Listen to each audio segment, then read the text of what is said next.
sürətinin küləyin sürətinə nisbəti 7-nin 3 kimidir. Yəni, mən bunu belə yazacağım. 7x, bir də 3x kimi. Bu atlet 60 kilometrlik məsafəni küləyə qarşı deyirsə, nə eləməliyik? Çıxmalıyıq. Yəni, külə istiqamətinə geçsəli toplayardım. Çıxıram, olur neçə?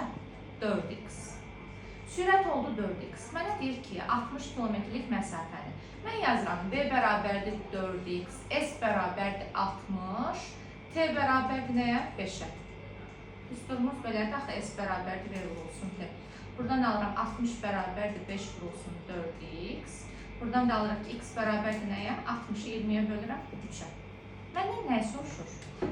Atletin sürətini. Atletin sürəti 7x, küləyin sürəti 3x idi axı.